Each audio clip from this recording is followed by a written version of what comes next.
अगर आप किसी चीज में इन्वेस्टमेंट यानी निवेश करते हैं तो इस उम्मीद के साथ करते हैं कि आपको अच्छा रिटर्न मिलेगा, लेकिन अंतर्राष्ट्रीय कूटनीति में हर निवेश पर अच्छा रिटर्न मिलने की गारंटी नहीं होती। भारत के साथ भी आजकल कुछ ऐसा ही हो रहा है। भारत की एनएसजी सदस्यता के रास्ते में चीन की दीवार खड़ी हो गई है। इसे आप इस तरह भी कह सकते हैं कि चीन के साथ संबंध बेहतर करने में भारत ने जो निवेश किया वो निवेश बेकार चला गया। भारत वर्ष 2004 से ही एनएसजी यानी न्यूक्लियर सप्लायर्स ग्रुप में सदस्यता हासिल करने के लिए कोशिश कर रहा है। वर्ष 2011 के बाद जितनी बार भी न्यूक्लियर सप्लायर्स ग्रुप की मीटिंग हुई उसमें भारत की सदस्यता को लेकर चर्चा हुई है। इस वर्ष 12 मई को भारत ने औपचारिक तौर पर एक बार फिर एनएसजी में अपनी सदस्यता को लेकर आवेदन किया, जिसके बाद न्यूक्लियर सप्लायर्स ग्रुप के कई देशों के साथ प्रधानमंत्री नरेंद्र मोदी ने 1-on-1 मीटिंग्स की। लेकिन मुझे आपको यह जानकारी देते हुए बिल्कुल भी अच्छा नहीं लग रहा कि एक बार फिर भारत की मांग पर ग्रहण लगा दिया गया है और इसमें सबसे बड़े विलेन की भूमिका निभाई है चीन ने। चाइनीज सामान की ही तरह चाइनीज दोस्ती भी भरोसेमंद नहीं होती और चीन ने एक बार फिर से यह साबित कर दिया है। दक्षिण कोरिया की राजधानी सोल में कल देर रात तक चली मीटिंग के बाद एनएसजी के 48 सदस्यों में से 47 ने, जी हां, एनएसजी के 48 सदस्य हैं और 48 में से 47 सदस्य देशों ने भारत की सदस्यता का समर्थन किया। एक वक्त ऐसा भी आया जब भारत का विरोध कर रहे ब्राजील और कनाडा भी समर्थन देने पर राजी हो गए थे, लेकिन भारत के रास्ते में चीन की दीवार आ गई। ऐसा क्यों और कैसे हुआ, हम इसकी वजहों का आज एक तथ्यात्मक डीएनए टेस्ट करेंगे, लेकिन उससे पहले 2 तस्वीरों का जिक्र करना आज जरूरी है। प्रधानमंत्री नरेंद्र मोदी ने कल ही ताशकंद में चीन के राष्ट्रपति शी जिनपिंग से मुलाकात की थी और कहा था कि चीन भारत की दावेदारी को लेकर मेरिट के आधार पर सोचे, लेकिन हमेशा की तरह चीन ने एक बार फिर से पीठ में छुरा घोंपने का काम किया। आपको याद होगा कि शी जिनपिंग जब भारत के दौरे पर आए थे तब उन्होंने नरेंद्र मोदी के साथ साबरमती नदी के किनारे झूले का भी आनंद लिया था। प्रधानमंत्री बनने के बाद नरेंद्र मोदी ने चीन के साथ दोस्ती पर बहुत निवेश किया और काफी समय दिया, लेकिन अंत में नतीजा कुछ नहीं निकला। इस पूरे घटनाक्रम से यह शिक्षा मिलती है कि कूटनीति की दुनिया में कभी भी हाथ मिलाने और झूला झूलने जैसी घटनाओं को दोस्ती नहीं मानना चाहिए। चाइनीज ड्रैगन पर भरोसा नहीं किया जा सकता।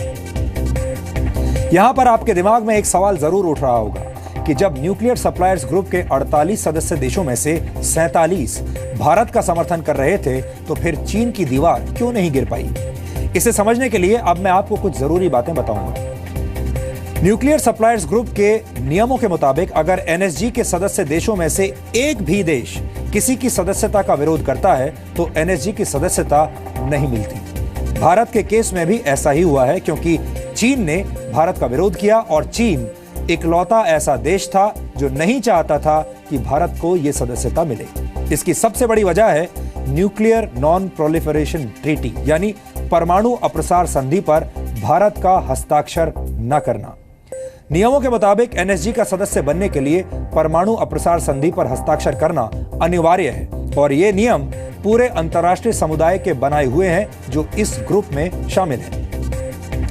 न्यूक्लियर सप्लायर्स ग्रुप में भारत जैसे गैर एनपीटी देशों को शामिल करने के लिए सर्वसम्मति नहीं है और यही वजह है कि भारत की सदस्यता का विरोध हो रहा है।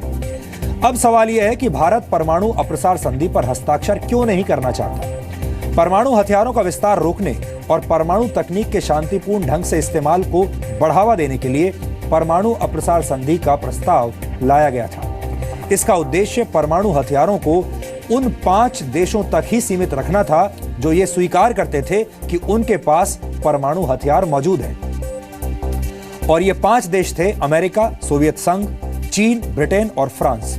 इनमें से सोवियत संघ के टूटने के बाद रशिया ने उसकी जगह ले ली। ये एक तरह की मोनोपोली यानी एकाधिकार है और भारत लंबे समय से इस परमाणु एकाधिकार की आलोचना करता रहा है, इससे लड़ता रहा है और यही वजह थी कि वर्ष 1974 में भारत ने शांतिपूर्ण परमाणु परीक्षण किया था, जिसके बाद भारत जैसे किसी और देश को परमाणु परीक्षण करने से रोकने के लिए न्यूक्लियर सप्लायर्स ग्रुप का गठन किया गया था। अगर भारत ने एनपीटी पर नॉन न्यूक्लियर वेपन्स स्टेट के तौर पर हस्ताक्षर कर दिए होते तो वो कभी परमाणु परीक्षण नहीं कर पाता। एनपीटी के तहत भारत को परमाणु संपन्न देश की मान्यता नहीं दी गई है, जो इसके दोहरे मापदंड को दर्शाती है। इस संधि के तहत परमाणु शक्ति संपन्न राष्ट्र उसे ही माना गया है जिसने 1 जनवरी 1967 से पहले परमाणु हथियारों का निर्माण और परीक्षण कर लिया हो, और इसी आधार पर भारत को यह दर्जा अंतर्राष्ट्रीय स्तर पर हासिल नहीं हुआ है, क्योंकि भारत ने अपना पहला परमाणु परीक्षण 1974 में किया था। भारत यह चाहता है कि उसे एक परमाणु हथियार संपन्न देश माना जाए, और यही वजह है कि भारत ने एनपीटी पर दस्तखत नहीं किए हैं, और इस वजह से भारत गैर परमाणु हथियार संपन्न देशों की श्रेणी में आता है। ध्यान देने वाली बात यह भी है कि अगर भारत को एनपीटी पर दस्तखत करना हो तो उसे एक गैर परमाणु हथियार संपन्न देश के रूप में ही दस्तखत करना होगा, जो भारत कभी नहीं चाहेगा, क्योंकि ये देश के हित में नहीं है। न्यूक्लियर सप्लायर्स ग्रुप में भारत की सदस्यता को लेकर चीन इतना बेचैन क्यों है? इसे विस्तार से समझाने के लिए मेरे पास आपके लिए आज कुछ दिलचस्प जानकारियां हैं जो मैं आपको आगे बताऊंगा, लेकिन उससे पहले मैं आपका ध्यान भारत की एक ऐतिहासिक गलती की तरफ आकर्षित करना चाहता हूं, क्योंकि अगर वो गलती ना हुई होती तो आज एनएसजी में सदस्यता के लिए भारत को इतने हाथ पैर नहीं मारने पड़ते, इतना संघर्ष नहीं करना होता। भारत के पूर्व विदेश सचिव एम.के. रसगोत्रा ने अपनी किताब अ लाइफ इन डिप्लोमेसी में दावा किया है कि अगर भारत के पहले प्रधानमंत्री पंडित जवाहरलाल नेहरू ने अमेरिका के तत्कालीन राष्ट्रपति जॉन एफ कैनेडी के परमाणु परीक्षण में मदद की मांग मान ली होती तो भारत को यह दिन देखना नहीं पड़ता। उनके मुताबिक अमेरिका के पूर्व राष्ट्रपति जॉन एफ कैनेडी भारतीय लोकतंत्र के प्रशंसक थे, और कैनेडी को लगता था कि परमाणु परीक्षण करने वाला पहला एशियाई देश लोकतांत्रिक भारत होना चाहिए, न कि कम्युनिस्ट चीन। यानी अगर चीन द्वारा 1964 में परमाणु परीक्षण करने से पहले ही भारत ने यह कदम उठा लिया होता तो भारत चीन से भी पहले परमाणु परीक्षण कर लेता और एशिया की पहली परमाणु शक्ति बन जाता। अगर ऐसा होता तो 1962 का युद्ध लड़ने से पहले चीन 100 बार सोचता।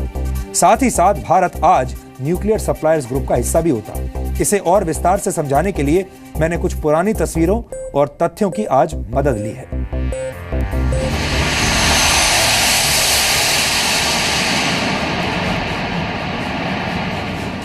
वर्ष 1961, पंडित नेहरू का अमेरिका दौरा और एक ऐतिहासिक गलती। Among the many problems the two leaders plan to discuss are nuclear tests on which they have divergent views. Our goal is not the victory of might, but the vindication of right. Not peace at the expense of freedom, but both peace and freedom. And Nehru faced the reality that all of eastern India might be lost to China. It stood by India at its darkest hour. अगर पंडित नेहरू ने मान ली होती John F Kennedy की एक बात, I came to speak on behalf of India, but not on behalf of any other country. As for the resumption of nuclear tests by the Soviet Union, I have often stated that I have thought it a very harmful, disastrous thing.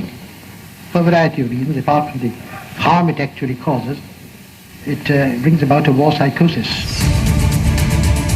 तो आज भारत होता nuclear suppliers group का सदस्य। इतिहास की एक छोटी सी गलती कैसे भविष्य को काले घनघोर अंधेरे में डाल सकती है, इसका जीता जागता उदाहरण है एनएसजी में भारत की सदस्यता को लेकर चीन का विरोध। So anything you can share about what happened in the meeting? So anything about the Indian induction? Is NSG divided about non-NPT members too? So could you share anything what happened about the non-NPT countries about induction there in the But are there NSG? still divisions or? Sir, still there are division. Could you just clear the picture? So was any decision taken on India's induction to NSG? I cannot share this information with you, sorry. Just a comment please on the NSG meeting. See you tomorrow. The deliberations will continue tomorrow? I said see you tomorrow. Okay. चीन ने वर्ष 1964 में पहला परमाणु परीक्षण किया था।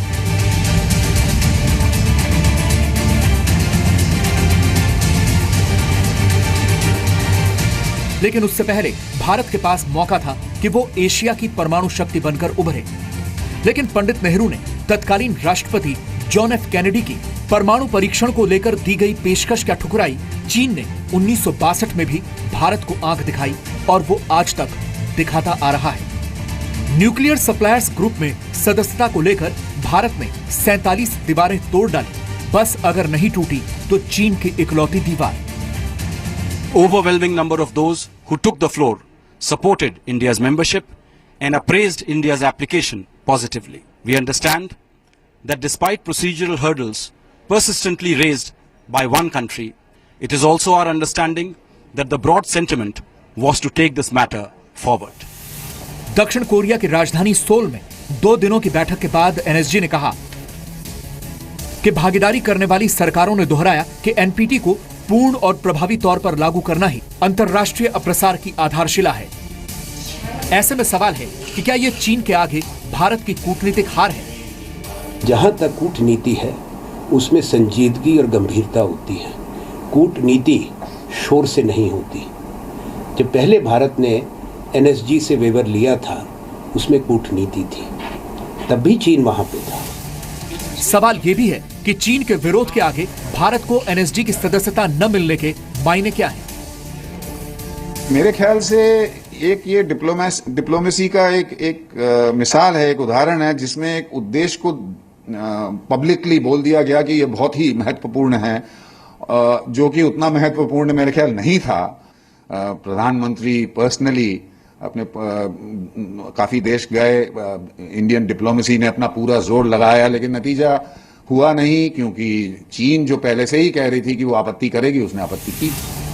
सवाल ये भी है कि क्या भारत की चाल जियोपॉलिटिकल तौर पर भारत की कमजोर स्थिति की ओर इशारा करती है? चीन ने काफी चतुराई के साथ अपना जो जियोपॉलिटिकल पोजीशन है, उन्होंने बाकी देशों का भी समर्थन लिया है, तो भारत को इसके बारे में भी समीक्षा करना चाहिए। भारत 2030 तक नॉन फॉसिल फ्यूल से 40% तक ऊर्जा उत्पादन का लक्ष्य रखता है, इसलिए एनएसजी में भारत की एंट्री उसके लिए फायदेमंद होती। लेकिन चीन के अड़ंगों की वजह से एनएसजी से भारत के लिए सिर्फ नॉट सो गुड न्यूज ही आई है। ब्यूरो रिपोर्ट, जी मीडिया।